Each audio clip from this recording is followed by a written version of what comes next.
بسم اللہ الرحمن الرحیم۔ السلام علیکم میرے بہن بھائیوں، کیسے ہیں آپ سب؟ آج کی کہانی ہے کوا۔ حضرت آدم علیہ السلام اور حضرت حوا پہلے انسان ہیں جنہیں اللہ تعالیٰ نے تخلیق کر کے دنیا میں اتارا۔ آپ دونوں نے میدان عرفات میں جو حجاز مقدس میں واقع ہے سکونت اختیار کی۔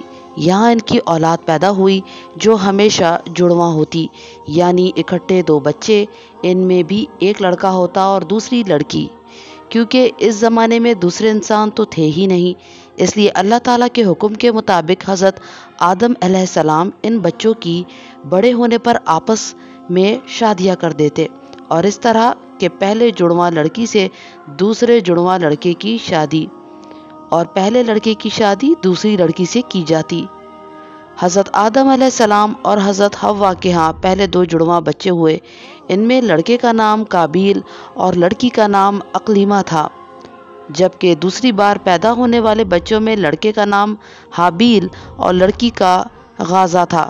شادی کا مرحلہ آیا تو بڑے لڑکے کابیل نے جھگڑا کھڑا کر دیا۔ کابیل کی بہن اقلیمہ حابیل کی بہن غازہ سے زیادہ خوبصورت تھی، اس لیے کابیل خود اپنی بہن سے شادی کرنا چاہتا تھا۔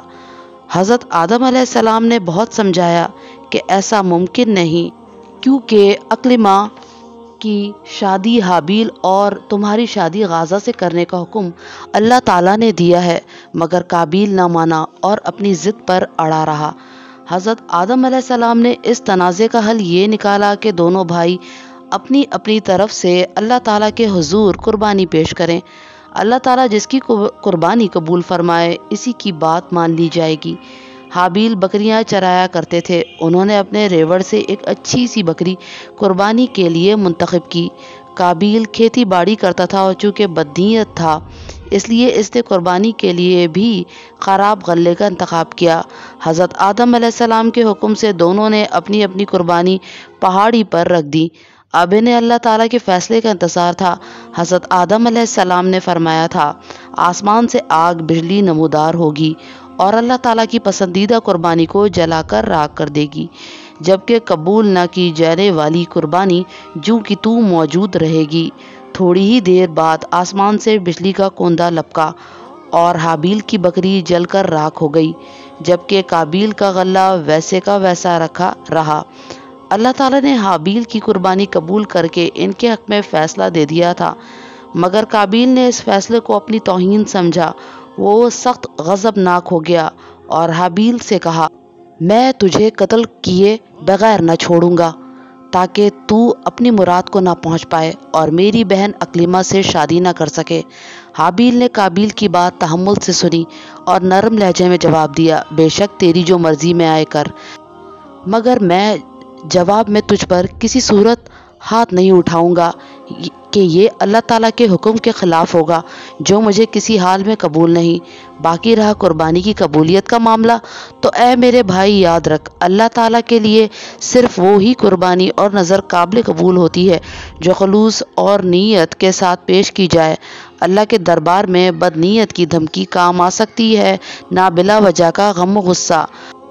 کابیل کو چاہیے تھا کہ وہ اپنے بھائی حابیل کی اس اچھی بات پر غور کرتا اور اللہ تعالیٰ کے فیصلے کو قبول کر لیتا، مگر دنیا کا پہلا قاتل انسان بننا اس کے نصیب میں لکھا جا چکا تھا۔ حابیل کی نصیحت نے اسے اور زیادہ مشتعل کر دیا اور اس نے اسے قتل کر ڈالا۔ کچھ دیر بعد غصہ ٹھنڈا ہوا اور ہوش و آواز ٹھکانے آئے تو بھائی کی لاش کو دیکھ کر پریشان ہو گیا۔ سمجھ میں نہ آتا تھا کہ اس کا کیا کرے۔ یہ دنیا میں پہلی انسانی موت تھی اور پہلی ہی لاش۔ اس وقت تک مردے یا میت کے بارے میں کوئی حکم نہ دیا گیا تھا۔ کابیل سخت پریشان تھا، اسے یہ بھی خوف تھا کہ حابیل کے قتل پر حضرت آدم علیہ السلام اس سے ضرور باز پرس کریں گے اور پھر نہ جانے کیا ہو۔